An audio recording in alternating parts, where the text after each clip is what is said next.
How do you convince your heart that obedience is the only right thing to do when nothing is making sense?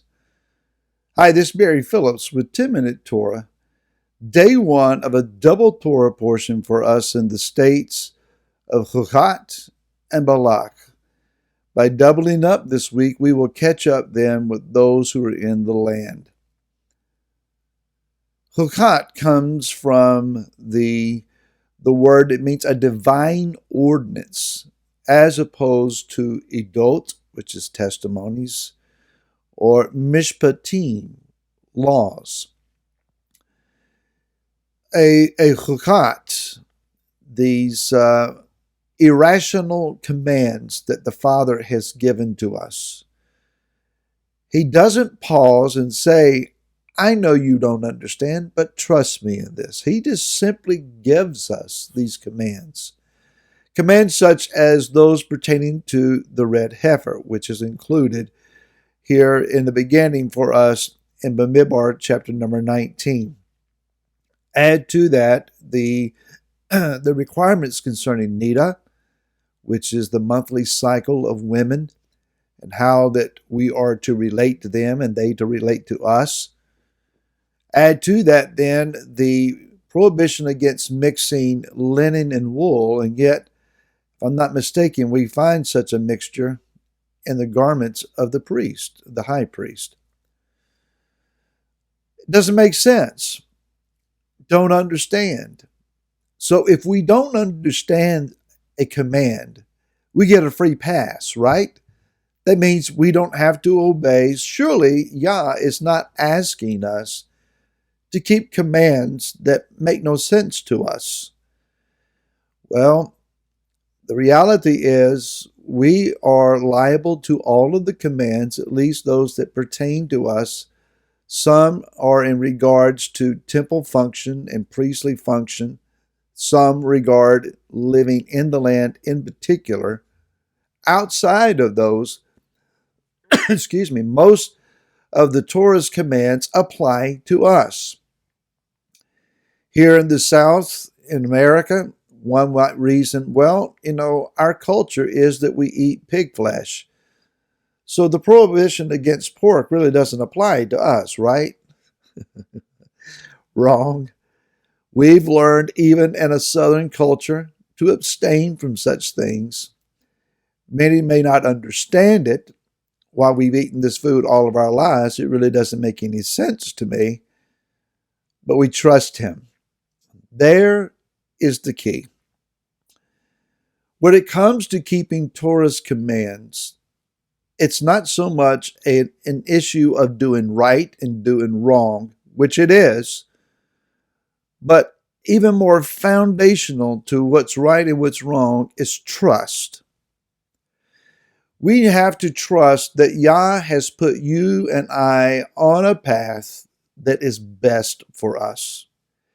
Not just best because, if we eat swine's flesh, then we get these infections and we have these health issues.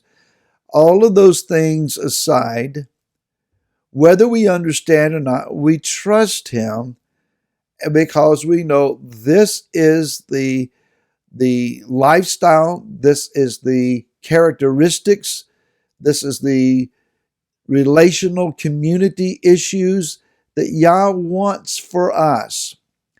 Out of all the people on the face of the earth, Yah has chosen His Torah for those that are called His righteous ones.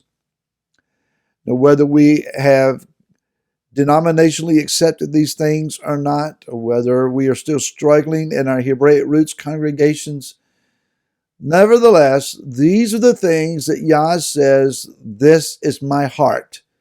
This is my way. This is my mindset, my perspective. And I want you to trust me and depend upon me and simply do what I ask. It's in the actions of doing what He says, whether we agree or disagree, whether those that we love and appreciate, admire, or even our mentors agree or disagree. We trust the Father and we do what He says to do. Now, there's a second element here. We may never figure out all that is being hinted at the ashes of the red heifer. Certainly, there are some characteristics here that we can see and say, well, I think this part points to Messiah, and this part points to Messiah, and this one connects to the Natsir, and this one connects to the one being cleansed from Surat. And then there's the part that connects to Moshe sprinkling the people and the book. There are all some connections that are going on there, and we can put bits and pieces together. But the reality is, not only do we trust him, we continue to joyfully take steps forward when we don't understand. Now we look at the text and we say, well, it is hard. It is difficult to understand. There's more being hinted at here on more levels than I'm aware of to fully get the whole picture. Well, don't be discouraged. Even King Shlomo or Solomon was said to have looked at this passage and simply said, I don't get it. What I'm referring to more in particular, though, are those times where life has hit you from an angle that is unexpected. Circumstances have turned nasty, very difficult, hard to press through. And we cry out to the heavens, Father, I just don't understand. Those are the calls that I hate to hear. I get phone calls from folks describing one problem or another, one circumstance that's difficult or another. And very often the Father will give me some wisdom and some help, and I'll share a verse and we can pray and I can encourage and stay in contact, just doing the shepherd thing, doing what I'm called to do. And we get people through their difficulties. But then there are those times where the outcry is, I have done everything that is right. I have striven to make sure that my mind is righteous, that my steps are set apart, that I made the right choices, that I have taken it on the chin. I've been the bigger man, the bigger woman, and just let those who are wanting to exercise their dominion over something, just let them, you go do your thing. I've kept my mouth shut. I've prayed. I've fasted. And it still turned out terrible. And they cry and they wail, I don't understand. And on my side of the phone, I don't understand either. I'm hearing their heartbreak. I'm hearing their devastation. And I'm looking to the heavens and saying, Father, you got to help me here because I don't understand. I've seen a lot. I've tried to help people through a lot. But I don't get this. I don't understand. It's in those moments and in those times that we come down to a Chukat style level of relationship and walk with the Most High. That's when we cry out, Father, what's going on right now in my life or someone else's life is way over our heads. Can you help us? Well, we know that he can. I guess what we're asking is, Father, will you help us? Will you not deliver us? In those times, there's nothing else to do but to get on your face before him and cry out at the injustice of what's going on. And ask and seek for discernment. What are we missing? What is it that we need to do?